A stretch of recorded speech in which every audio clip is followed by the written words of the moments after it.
Tienen sus Biblias, por favor vayan conmigo a Romanos 13, libro de Romanos, capítulo número 13. Le quiero dar gracias al pastor Shelley por la oportunidad de predicar y tener este ministerio en español. Romanos 13, vamos a empezar leyendo los primeros 4 versículos de Romanos 13, donde la Biblia dice: toda alma sométase a las potestades superiores, porque no hay potestad sino de Dios, y las potestades que hay de Dios son ordenadas.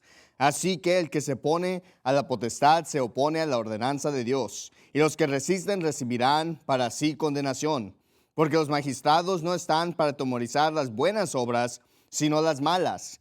¿Quieres pues no temer la potestad? Haz lo bueno y tendrás alabanza de ella, porque es ministro de Dios para tu bien. Pero si haces lo malo, teme, pues no en vano lleva la espada, porque es ministro de Dios, vengador, para ejecutar la ira sobre el que hace lo malo. En estos versículos vemos que nos está explicando la Biblia que hay gobiernos y gobiernos son ordenados por Dios. Estas potestades son ordenadas por Dios y uno debe someterse con que el gobierno no esté en contra de lo que la Biblia esté diciendo. Pero también vemos que aquí nos dice el propósito del gobierno, la responsabilidad del gobierno, que es ir contra los que hacen lo malo, que es ejecutar ira sobre el que hace lo malo. Y esta mañana el título de mi sermón es La solución al narcoestado mexicano. La solución al narcoestado mexicano. Y en esta última semana ha pasado mucho políticamente, ¿verdad? Hemos visto que en la última semana Estados Unidos capturó al presidente de Venezuela, Maduro, se lo trajo de nuevo a Estados Unidos. Y de ahí han habido muchas pláticas del mismo presidente que ha hablado de ir a intervenir en México. Y eso me hizo pensar en este tema de la Biblia, ¿verdad? Bíblicamente, ¿cómo podemos solucionar el narcoestado mexicano? Bíblicamente, ¿cuál sería la solución? Y esto no es limitado a México, esto funcionaría para cualquier país, ya sea Venezuela, ya sea en Estados Unidos, donde a veces hay ciudades o ocasiones donde gente puede hacer lo que quiera, hace alborotos, ¿verdad? Hace destrozos y vas con impunidad. Y hay ciudades que están siendo destruidas aún en Estados Unidos por pandillas, crimen, delitos. Y estas soluciones funcionarían en cualquier lugar porque la Biblia es universal, la Biblia funciona en cualquier lugar.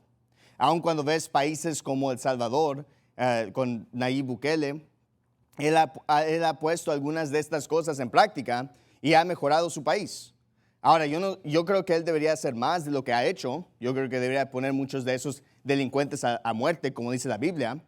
Pero aún solo lo que ha hecho ha incrementado la seguridad, la paz en ese país. Entonces, en este sermón quiero ver muchos principios de la Biblia acerca del gobierno y de la función del gobierno y cómo pudiéramos solucionar un narcoestado mexicano. Número 1, quiero definir un narcoestado. Quizás es una palabra que muchos no han escuchado. Narcoestado simplemente es definido, busqué una definición en línea, dice: son aquellos países donde el tráfico de drogas ha impregnado el sistema político y económico hasta el punto de que influye o determina las funciones del propio Estado. Básicamente es un lugar, es un gobierno donde hay tanta influencia del narco, hay tanta influencia de los cárteles, que el gobierno mismo está siendo influenciado por estos cárteles. Está haciendo decisiones basado en la influencia de ellos. Y es difícil argumentar que México no es un narcoestado, porque los cárteles están en control de México, están en control de leyes que se pasan, están en control de los políticos. Y la reportera Anabel Hernández ha escrito muchos libros detallando de cómo diferentes políticos han estado atados a los cárteles, los narcos. Es difícil argumentar que México no es un narcoestado. Pero aquí en Romanos 13 vemos que el propósito del gobierno es ir contra los malos, ¿verdad? Dijo eso varias veces en el pasaje. Noten el versículo 2, dice: así que el que se opone a la potestad se opone a la ordenanza de Dios, y los que resisten recibirán para sí condenación. Porque los magistrados no están para atemorizar las buenas obras, sino las malas. El gobierno no está para ir contra gente que está obedeciendo las reglas. El gobierno no está para ir contra gente que no está haciendo nada malo. El propósito del gobierno es ir contra las personas que están haciendo malo, ir contra las malas obras. Y en ese pensamiento también quiero decir, la primera solución para el narcoestado mexicano es, número uno, la función apropiada del gobierno. La función apropiada del gobierno. Yo no estoy diciendo que el gobierno solo puede hacer estas cosas, pero ese es el propósito principal de por qué tenemos gobierno, para no tener anarquía. Porque si no, entonces todos estarían haciendo lo que quieran y sería aún peor. Necesitamos un gobierno para poner orden. Y este es el tema principal. El gobierno no está aquí para sostenernos todos. El gobierno no está aquí para asegurar igualdad entre las clases. Eso no es el propósito del gobierno.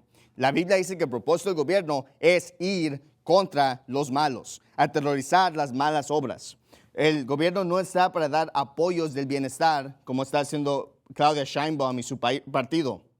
En México, un joven entre 18 a 29 años que no trabaja y tampoco estudia, por derecho constitucional, le tienen que dar o tiene la oportunidad de recibir 9,500 pesos al mes.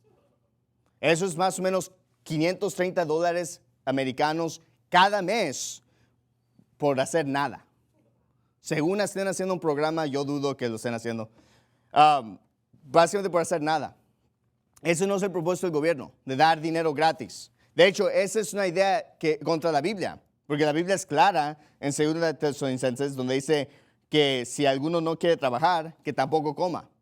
La Biblia es clara que cada quien debe de ganarse su propio dinero de manera honrada, de manera honesta, y ser un vividor del gobierno no es una manera honesta de recibir dinero.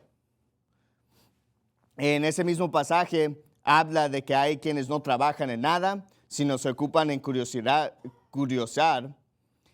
Y la solución que dice la Biblia es que trabajando calladamente coman su propio pan. La Biblia enseña que cada hombre especialmente debería de ganar su propio pan, ganar su propio dinero.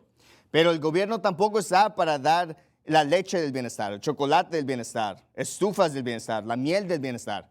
Literalmente el gobierno está produciendo leche, chocolate, estufas, miel. Eso no es el propósito del gobierno.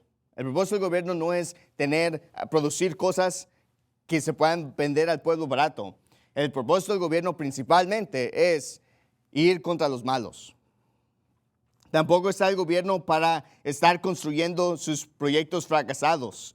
En México han tratado de construir trenes y aeropuertos y farmacias y refinerías y tratan de asegurarse que todos tengan educación y están dando muchas becas. Están tratando de asegurar viviendas, están tratando de asegurar cuidado médico, pero ese no es el propósito del gobierno que vemos en la Biblia. El propósito del gobierno, como vimos en el versículo 3, es no a ir contra las buenas obras, sino las malas. Note que al final del versículo 3 aún dice, haz lo bueno y tendrás alabanza de ella. En un gobierno justo, correcto, deberíamos de poder hacer lo bueno y tenemos alabanza. No hay ninguna persecución, no hay ninguna penalidad por hacer lo bueno. Versículo 4, porque es ministro de Dios para tu bien, pero si haces lo malo, teme, pues no en vano lleva la espada, porque es ministro de Dios, vengador para ejecutar la ira sobre el que hace lo malo. Aquí la Biblia está diciendo que las personas que hacen malo, las personas que son criminales, deberían de temer. Desafortunadamente, en muchos países, incluyendo México, la gente mala no tiene temor. ¿Por qué? Porque no tienen espada, porque el gobierno no ejecuta venganza. Pero la Biblia está diciendo que el propósito del gobierno es que los que hacen malo deben de temer. ¿Por qué? Porque hay castigo, porque hay espada, porque hay consecuencias, no hay impunidad. Vayan conmigo a 1 Pedro 2.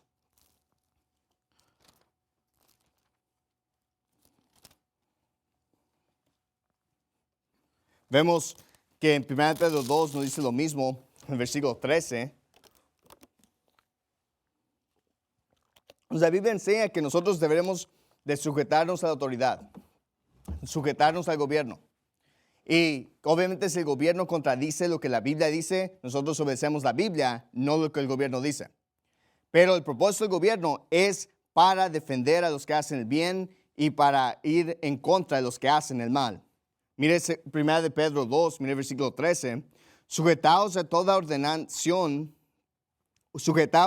ordenación humana por causa del Señor, ya sea al rey como a superior, ya a los gobernadores como por él enviados, para castigo de los malhechores y alabanza de los que hacen bien. Entonces aquí otra vez en el versículo 14 vemos que el propósito del gobierno, el propósito de los gobernadores es para castigar los malhechores. Vayan conmigo a Eclesiastés 8.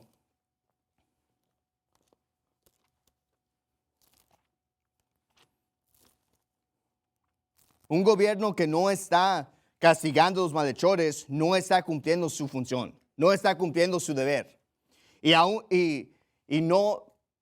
Y contrario a lo que dice Claudia Sheinbaum, la guerra contra el narco no está fuera del marco de la ley. Ese es el propósito de la ley. Es ir contra los malhechores, es ir contra los criminales, es ir contra los delincuentes. Eclesiastés 8, mira el versículo 11. Y por cuanto la sentencia contra una mala obra no se ejecuta enseguida, el corazón de los hijos de los hombres está entregado en ellos para hacer el mal. La Biblia dice que la razón que hay tantas personas que están haciendo malo, la razón que hay tantos cárteles en México que están haciendo lo que quieran, es porque no hay sentencia contra la mala obra. Es porque nunca se hace nada, nunca hay justicia. Siempre solo es una carpeta de investigación que se abre, pero nunca se resuelve. Nunca se hace nada, nunca hay justicia. Y por eso dice que el corazón de los hijos de los hombres está entregado para hacer lo malo. Entonces, mi punto número 1 fue entender la función correcta del gobierno. Mi punto número 2 es que debemos de tener castigos bíblicos por los delitos. Si queremos solucionar un narcoestado o un gobierno que tiene problemas con muchos criminales, la manera de resolverlos, número 1, regresamos al gobierno a su función apropiada. Paramos de hacer las propuestas socialistas y empezamos a ir contra los malhechores. Número 2, tenemos castigos bíblicos por delitos. Vaya conmigo a Éxodo 21. La manera que los malhechores empiezan a temer otra vez es a través de ejecutar justicia, es a través de hacer lo que la Biblia dice y castigar a esta gente. Y voy a dar diferentes crímenes en la Biblia que tienen castigos y penas de muerte. Ahora, quiero decir esto porque estoy hablando del narcoestado, de los narcos. La Biblia no explícitamente dice que debemos de poner a alguien a muerte por traficar droga o por poseer droga o por igual con alcohol, ¿verdad? Yo no estoy diciendo que estoy en contra de esas leyes que prohíben eso, pero quiero ver estrictamente de lo que la Biblia dice, cómo solucionaríamos. Y número 1, un castigo por homicidio. Vean conmigo ahí Éxodo 21, mira el versículo 12. El que hiera a un hombre haciéndolo así morir, ciertamente morirá. El castigo por homicidio es la pena de muerte. Hay muchos liberales, pero aún hay muchos, según conservadores, que están en contra de la pena de muerte, pero la Biblia dice que deben de tener la pena de muerte. Vayan conmigo al Levítico 24. Los que están en contra de la pena de muerte, yo ni entiendo cómo estar encarcelado toda tu vida es mejor. ¿Cómo es mejor solo tener que mantener a alguien, seguir dándoles de comer mientras están encarcelados toda su vida? Es mejor solo tener las penas que la Biblia dice, que es pena de muerte o en algunos casos, ¿verdad?, le pegan o tiene que dar cierta restitución si roba. Esos son mejores delitos, son mejores castigos que encarcelar a alguien de por vida. Levítico 24, mire el versículo 17. Dice, asimismo el hombre que hiere de muerte a cualquier persona que sufra la muerte. Mire el versículo 21.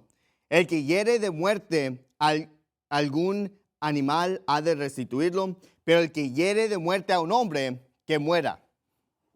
Vaya conmigo a Números 35.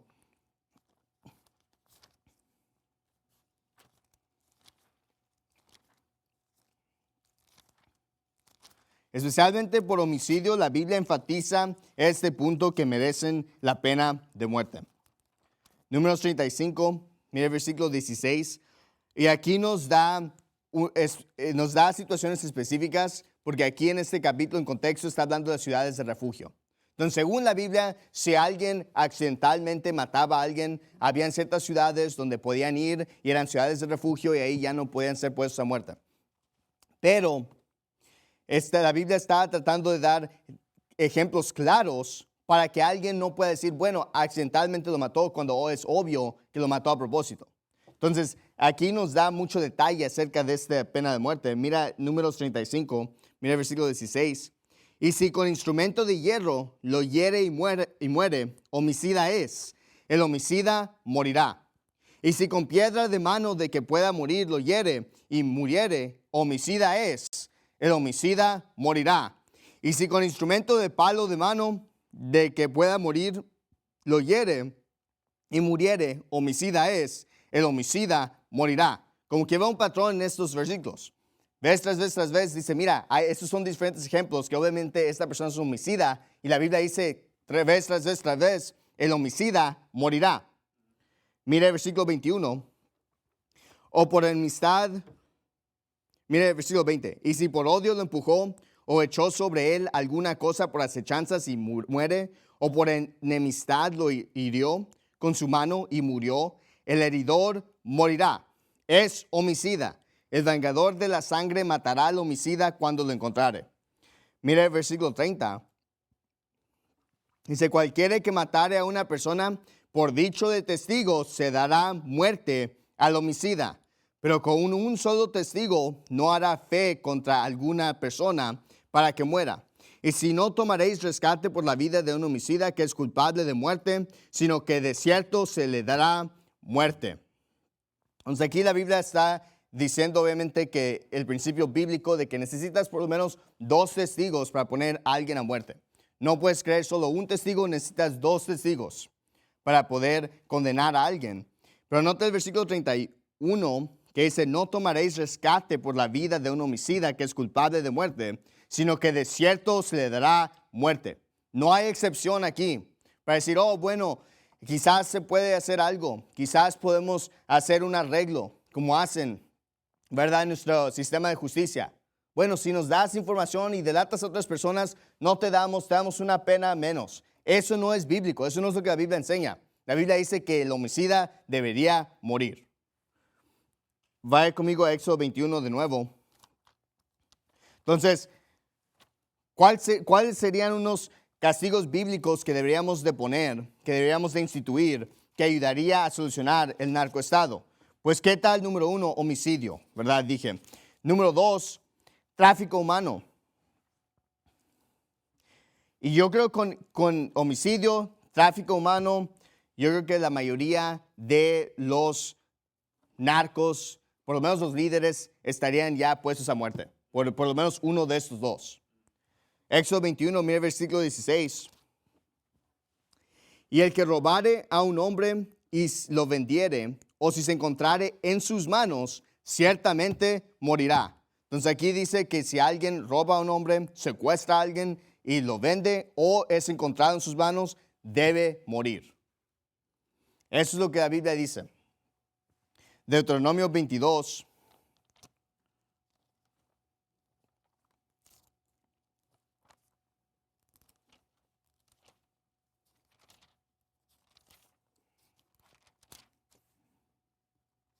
Desafortunadamente en México es muy común los secuestros, las desapariciones de las personas, ¿verdad? Y la Claudia, en vez de tratar de solucionar estos problemas, simplemente empieza a redefinir términos, ¿verdad?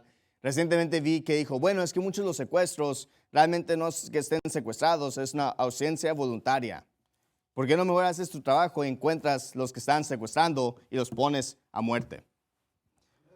Mira Deuteronomio 22, en el versículo 25. Mi punto 3 de los castigos bíblicos es por violar. Un hombre que viola a una mujer debe ser puesto a muerte. Deuteronomio 22, mira el versículo 25. Dice, mas si el hombre hallare en el campo a una doncella desposada, y él la forzare y se acostare con ella, entonces morirá. Solo el hombre que se acostó con ella. Y a la doncella no harás nada. No hay en la doncella pecado digno de muerte. Porque como cuando un hombre se levanta contra su prójimo y le quita la vida, así es en este caso. Porque él la halló en el campo y la doncella desposada dio voces, pero no hubo quien la librase. Entonces aquí está dando un escenario, yo no creo que es el único escenario, pero está dando un escenario donde un hombre fuerza a una mujer, la viola y dice que el hombre solamente debe ser puesto a muerte. No la mujer, ella no hizo nada malo, ella dio voces, ella no dio su consentimiento, el hombre solamente será puesto a muerte. Y con los primeros dos y especialmente con ese tercero, yo creo que la mayoría, los narcotraficantes, sean puestos a muerte. Vaya conmigo a Levítico 20. Quiero ver algunos otros castigos que deberían de ser puestos. No son todos, no voy a ver todos, pero quiero ver algunos de yo creo que los que harían más efecto.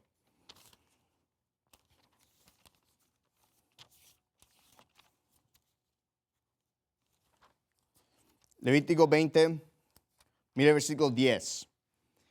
El hombre que cometiera adulterio con la esposa de otro hombre, el que cometiera adulterio con la esposa de su prójimo, el adúltero y la adúltera, indefectiblemente han de ser muertos. Aquí la Biblia dice que por adulterio debe ser la pena de muerte. Entonces, por homicidio, por tráfico humano, por violar, por violación, por adulterio. Mira el versículo 13.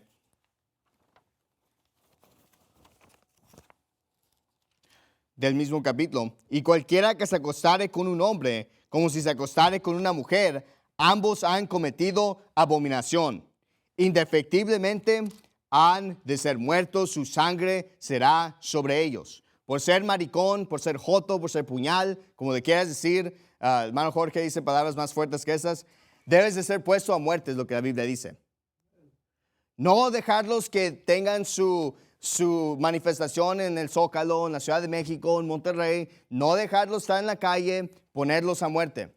Y yo te aseguro que muchos de los narcos, aunque no lo enseñen por exterior, probablemente son maricones, porque son reprobados muchos de ellos. Y no me sorprendería que ahí saliera que son maricones.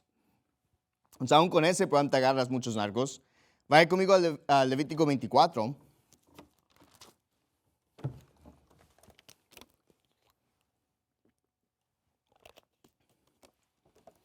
Otra cosa que la Biblia dice es blasfemar el nombre de Jehová. Mire Levítico 24, aquí vemos una historia, una situación donde vemos esto. Levítico 24, mire el versículo 10. Y el hijo de una mujer israelita, cuyo padre era egipcio, salió entre los hijos de Israel, y el hijo de la israelita y un hombre de Israel riñeron en el campamento. Entonces están peleando, hay un conflicto. Y el hijo de la mujer israelita blasfemó el nombre de Jehová y maldijo. Entonces lo llevaron a Moisés, y su madre se llamaba Selomit, hija de Dibri, de la tribu de Dan. Y lo pusieron en la cárcel hasta que les fuese declarado por palabra de Jehová. Y Jehová habló a Moisés diciendo, saca al blasfemo fuera del campamento. Y todos los que le oyeron pongan sus manos sobre la cabeza de él y apedréalo toda la congregación. Y hablarás a los hijos de Israel diciendo, cualquiera que maldijere a su Dios llevará su iniquidad. Y el que blasfemare el nombre de Jehová ha de ser muerto. Toda la congregación lo apedreará, así el extranjero como el natural, si blasfemare el nombre de Jehová, que muera. Y aquí vemos la historia que este hijo de la mujer israelita, ¿verdad? En un conflicto blasfema el nombre del Señor, blasfema el nombre de Jehová. Y esto no es algo accidente, esto no es solo tomar el nombre de Dios en vano, sino esto es algo a propósito de básicamente maldecir a Dios, maldecir a Jehová, decir algo en contra del Dios de Israel. Y por eso vemos que debe de ser puesto a muerte. Otra cosa que quería enseñar es, yo creo que es el único lugar donde ves el concepto de la cárcel, en el versículo 12, pero noten que es algo temporal, no es algo permanente, esto no es un castigo, lo que es mira, están teniendo un conflicto, él blasfema el nombre de Jehová. Hay por lo menos dos testigos que lo escuchan, lo agarran, lo ponen en la cárcel mientras determinan cuál es el castigo. Pero ya que termina el castigo, lo ponen a muerte. No es un lugar permanente como nuestra sociedad quiere hacerlo. Pero aquí vemos que blasfemar el nombre de Jehová es algo en serio, es algo importante, tanto que merece la pena de muerte. Y la realidad es que para solucionar los problemas de cualquier nación es regresar a ser una nación cristiana o empezar a ser una nación cristiana en el caso de México. México debería ser una nación cristiana. No se debería de permitir que alguien blasfeme a Dios, blasfeme a Jehová y pueda vivir. No debe ser una nación católica, no debe ser un estado laico, como dicen los de Morena, o secular. Tampoco deberías de permitir brujería. Aún la Biblia, no lo tengo aquí escrito, pero aún la Biblia dice que por brujería debes ser puesto a muerte. No deberías tener a los brujos ahí en el zócalo haciendo las limpias de huevo. Eso no se debería de permitir. Deberían de ser puestos a muerte. No deberías de permitir, como vi un video donde la Claudia Sheinbaum están haciendo una limpia de huevo. Eso no debería ser posible. Hay muchos problemas con eso. Número uno, Claudia no debe ser la presidenta, que no debemos tener presidenta mujer. Número dos, al presidente de un país, ¿cómo le vas a estar dando una limpia de huevo? ¿Cómo es permitido eso? Eso no debería nunca jamás pasar. Ese es una vergüenza a un país cuando pasen cosas así. Mírense que ver eso con el presidente Trump, especialmente aquí en Estados Unidos, sería un asco. Entonces, por blasfemar el nombre de Jehová vemos que es la pena de muerte, por brujería es pena de muerte, aunque no tengo el versículo aquí escrito. Y vaya conmigo a Deuteronomio 13.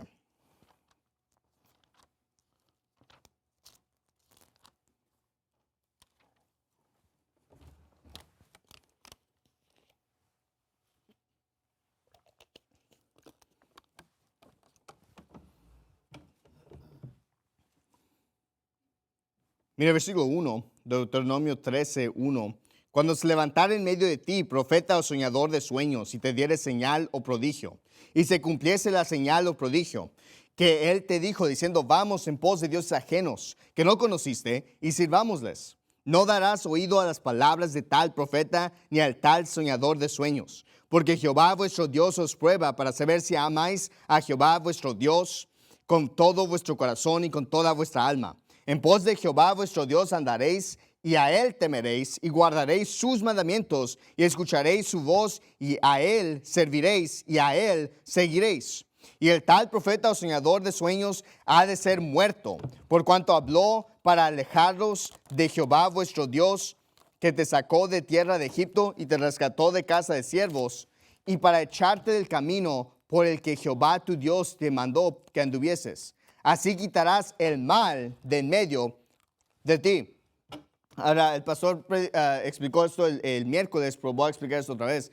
Que obviamente lo que dice ahí en la primera parte del versículo 1 es que dice, cuando se levantare en medio de ti, profeta. Entonces no está hablando de alguien necesariamente del extranjero que no sabe, que llega con una falsa religión, pero está diciendo, mira, si tuvieras una nación cristiana, si México fuera una nación cristiana, y después sale alguien de ahí enseñando algo falso, o más bien que trata de seducir a personas que sigan a un Dios falso, esa persona debe ser puesta a muerte.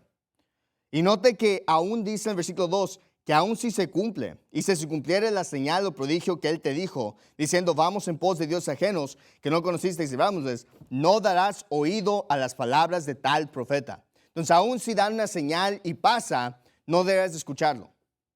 Entonces, aún si según un tal Juan Diego en el monte de Tepeyac vio una señal de la Virgen María, aún así no deberían de haber escuchado eso. Aún si fuera cierto, yo no creo que es cierto, pero aún si fuera cierto, no deberían escuchar eso porque es un falso profeta, porque es otra diosa, la virgencita que le hacen. Y eso también me hizo pensar que hay mucha gente que le ora a la Virgen y según les da sus milagros, según le concede lo que le piden, pues aún si fuera cierto, es una diosa ajena, es una diosa falsa.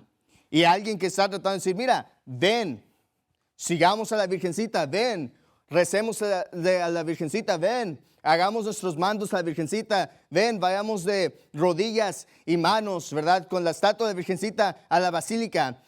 Si fuera una nación cristiana y alguien te dijera eso, esa persona debería ser puesta a muerte, porque te está seduciendo a seguir otro Dios. Y los católicos no son cristianos. Ellos ni siquiera creo que realmente aman a Jesús, porque todo su enfoque siempre es María, todo su enfoque siempre es la Virgencita.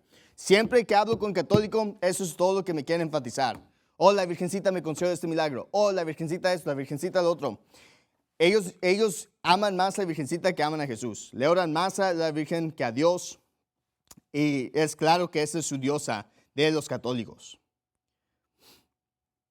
Entonces, para recapitular esta sección, los castigos bíblicos por delitos.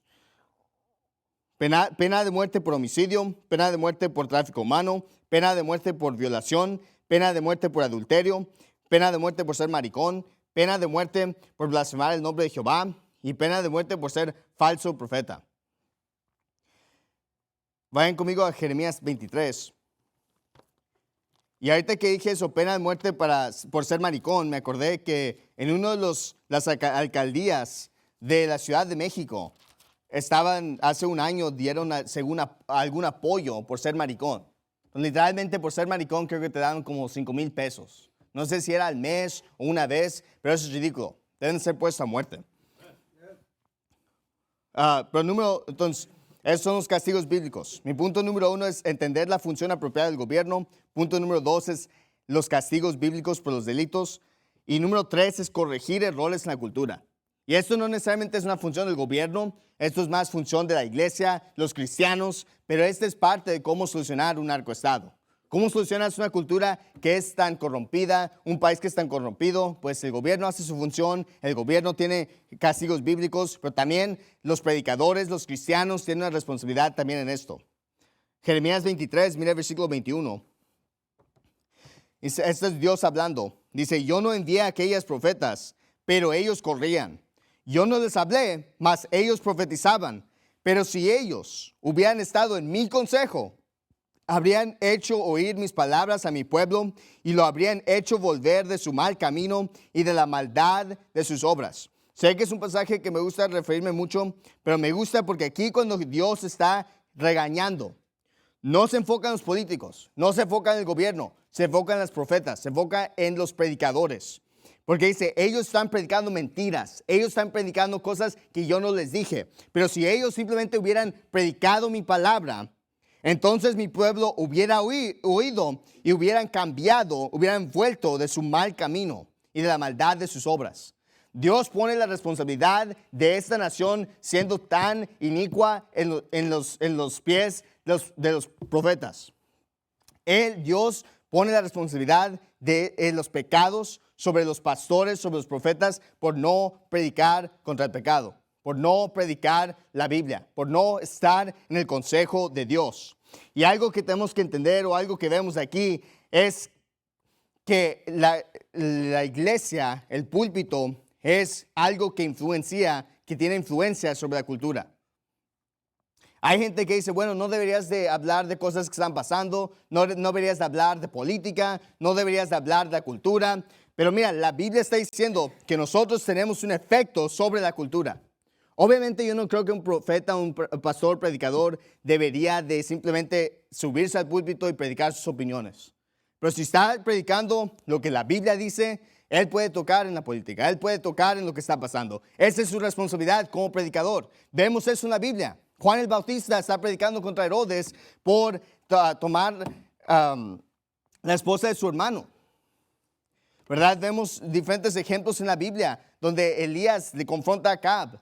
Vemos diferentes ejemplos donde hay predicadores que están predicando contra gobiernos, contra gobernantes, y es bíblico. Y así podemos combatir filosofías erróneas con la Biblia. Vayan conmigo a Proverbios 1. ¿Cuáles son algunas ideas erróneas que debemos de combatir? Pues yo creo que necesitamos más predicación que confronta la narcocultura. Porque mucho del problema es que ahora los narcos se han hecho celebridades en México. Al tal grado que hay niños y aún niñas que sueñan con ser narcos cuando crezcan.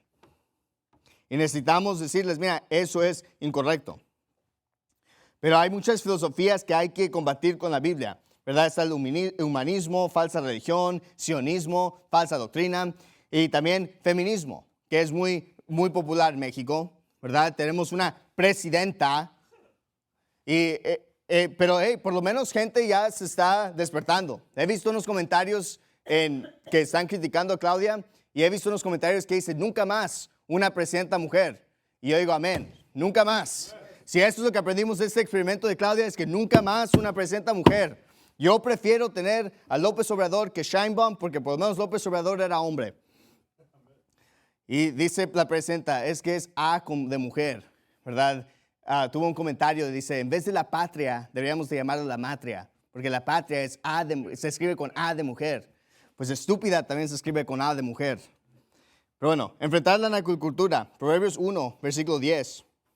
Dice, hijo mío, si los pecadores te quisieren engañar, no consientas. Si dijeren, ven con nosotros, pongamos acechanzas para derramar sangre, acechemos sin motivo al inocente. Los tragaremos vivos como el sepulcro y enteros como los que caen encima. Hallaremos riquezas de toda clase, llenaremos nuestras casas de despojos. Echa tu suerte entre nosotros. Tengamos todos una sola bolsa. Hijo mío, no andes en camino con ellos. Aparta tu pie de sus veredas, porque sus pies corren hacia el mal y se apresuran a derramar sangre. Porque en vano se tenderá la red ante los ojos de toda ave, mas ellos a su propia sangre ponen acechanzas y a sus propias vidas tienden lazo. Tales son las sendas de todo el que es dado de codicia, la cual quita la vida de sus poseedores. La Biblia está diciendo, mira, si alguien te trata de seducir diciendo, mira, ven y vayamos y ganemos dinero de manera injusta, matando a alguien, ¿verdad? Haciendo cosas indebidas. La Biblia dice que debería decir que no consientas, es lo que la Biblia dice. Y ese es el mensaje que se necesita predicar más hacia los jóvenes mexicanos, es no consientas. Si alguien te dice, mira, ven, ayúdanos a vender droga. Ven, ayúdanos a asaltar. Ven, ayúdanos a secuestrar. Mira, ganaremos mucho dinero. Mira, tendrás fama. Mira, tendrás una mejor vida. No consientas. Di que no. Eso no es una vida que quieres. Porque noten que al final, del versículo 19, dice, tales son las sendas de todo el que es dado a la codicia, el cual quita la vida de sus poseedores. La Biblia dice que esta vida termina en muerte. Y nada más le pregunté a ChatGPT, le pregunté, ¿cuál es la edad promedia de un narco? Me dice que la edad promedia es entre 25 a 35 años. Así como la Biblia dice. Entonces, hay jóvenes que dicen, yo quiero ser narco porque yo quiero tener todo este dinero y quiero tener toda esta fama. Quiero que todos me alaben y quiero tener todas estas mujeres. Pero mira, vas a vivir entre 25 a 35 años y ya. Y se acabó. O vas a acabar en la cárcel como el Chapo. Y otros de sus cárteles. No es una vida que quieres. Mejor es solo simplemente ser humilde, aún ser pobre. Pero poder ser íntegro, guardar los mandamientos de Dios y tener una larga vida. Eso es mejor que tener todo este dinero que ni siquiera puedes aprovechar porque es ilegal. Ni siquiera puedes ir a todos esos viajes y hacer todo lo que quieres porque en muchos países, si sales del país, te van a arrestar. Entonces, eso no es una vida que quieres. Según un estudio de UNAM, dice que el 60% de los sicarios mueren antes de los 40 años. Y parte de esta narcocultura es artistas como Peso Pluma, que alaban el narco. Este género de música que se llaman los narcocorridos, donde alaban los narcos. Y alaban del prestigio y de la fama y que todos te hagan caso. Aún tus queridos Tigres del Norte tienen un narcocorrido.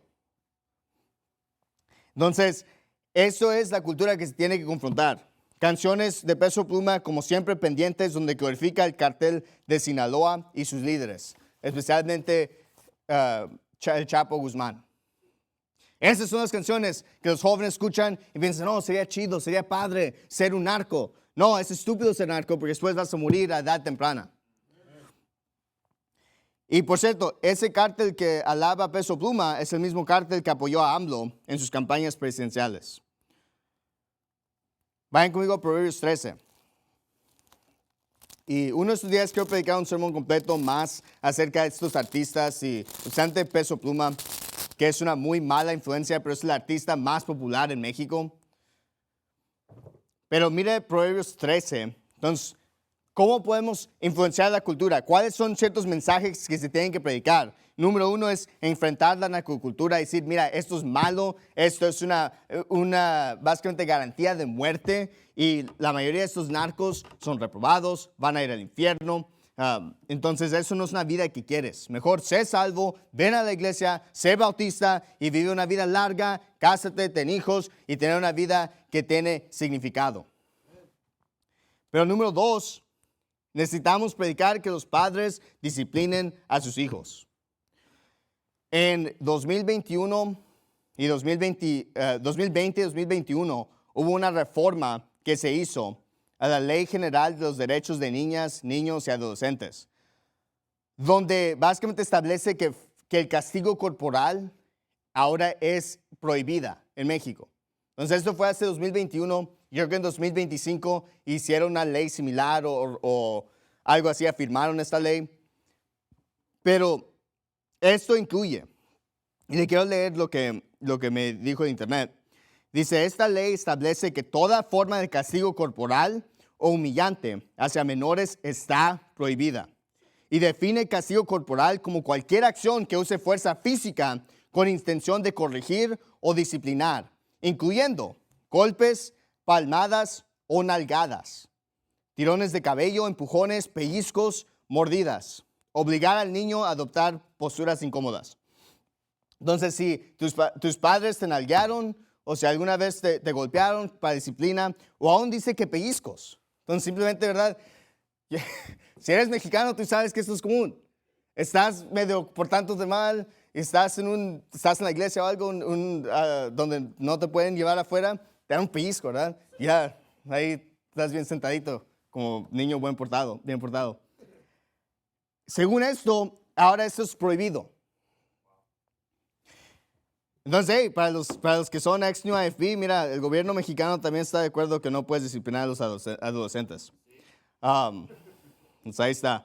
Y esto fue aprobado unánimemente. Entonces, aún el Partido Conservador, el PAN, votó a favor de esto, que es ridículo.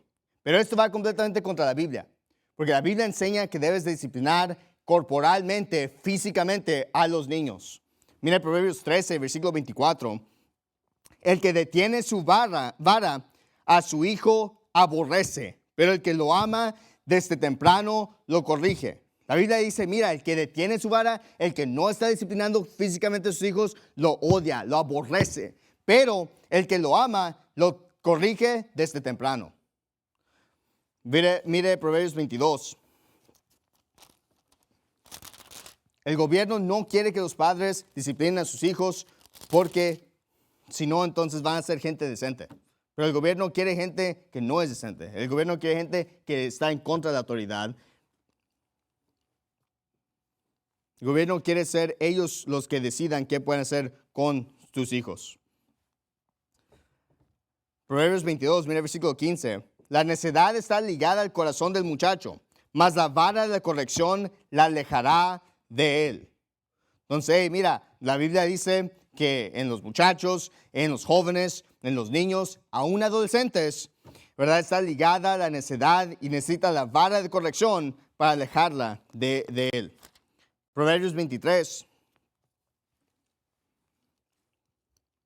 Mira el versículo 13. No rehuses corregir al muchacho, porque si lo castigas con vara, no morirá. Tú lo castigarás con la vara y librarás su alma del infierno.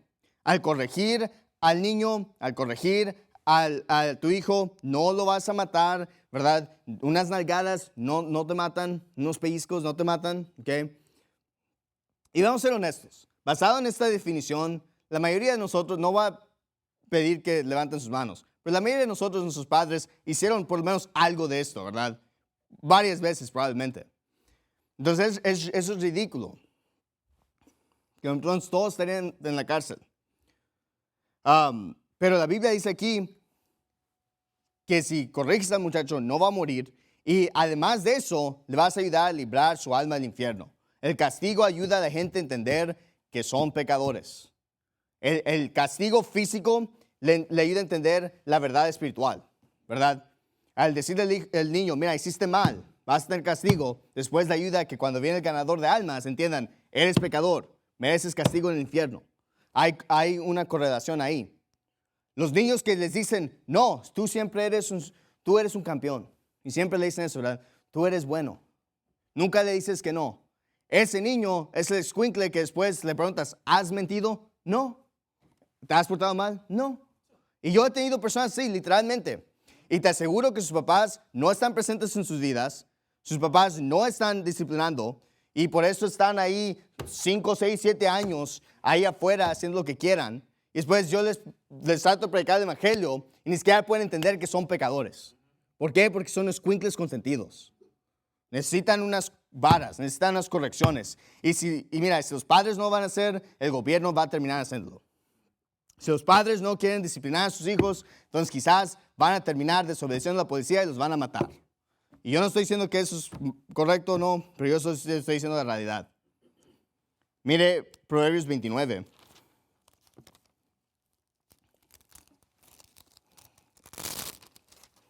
Proverbios 29. Mire el versículo 15. La vara y la corrección dan sabiduría, mas el muchacho consentido avergonzará a su madre. Corregir al niño, darle castigo corporal, le ayuda a tener sabiduría. Le ayuda a no ser menso. Porque la razón que los padres corrigen a sus hijos es porque están haciendo algo mal y tienen que corregirlo. La razón es igual que nosotros y Dios, ya que somos salvos. La razón que Dios nos corrige, nos castiga, es porque estamos haciendo algo mal y quiere que corrijamos. Y a través de la disciplina de Dios, muchas veces nosotros podemos ser más sabios, ¿verdad? Hacemos pecado, hacemos un error, Dios nos castiga y nos decimos, oh, mira, esto fue estúpido, yo no debí de haber hecho esto, si estoy mal, voy a parar de hacer eso, voy a ponerme en el camino correcto y ahora tenemos más sabiduría. Y ves eso, que los niños típicamente que son más disciplinados, son mejor comportados, es porque tuvieron disciplina. Los niños que son, como dice, consentidos, ¿verdad? Son escuincles y no son medio mensos, es porque no disciplinan y causan vergüenza a su madre, es lo que dicen aquí. Entonces, ¿cuál fue el punto de mi sermón? El punto de mi sermón es esto. Mira, me enfoqué en México porque estoy predicando en español. Pero realmente esa es la solución para cualquier nación que está en problemas. Es, número 1, regresemos a la función apropiada del gobierno. Número 2, regresemos a los castigos bíblicos. No los castigos que inventamos, no los castigos que nos parecen bien en nuestras mentes, sino los castigos que dice la Biblia. Y número 3, los predicadores y los cristianos estemos firmes en predicar y enfrentar culturas, ideologías malas. Es nuestra responsabilidad. Y con estas 3 cosas podemos solucionar el narcoestado mexicano. Con eso vamos a orar. Padre nuestro que estás en el cielo, gracias por darnos más vida, Dios. Gracias por las bendiciones que nos has dado. Gracias, Dios, por la oportunidad de estar aquí, escuchar tu palabra. Pido que nosotros podamos ayudarnos a tener las ideologías correctas y que podamos dejar que la Biblia a nosotros nos defina lo que creamos y no al revés. Pido que ayudes, Dios, a que esto sea de bendición. Pido que bendigas la ganancia de almas, Dios, y los servicios en inglés que están de por venir. Pido en el nombre de Jesús. Amén.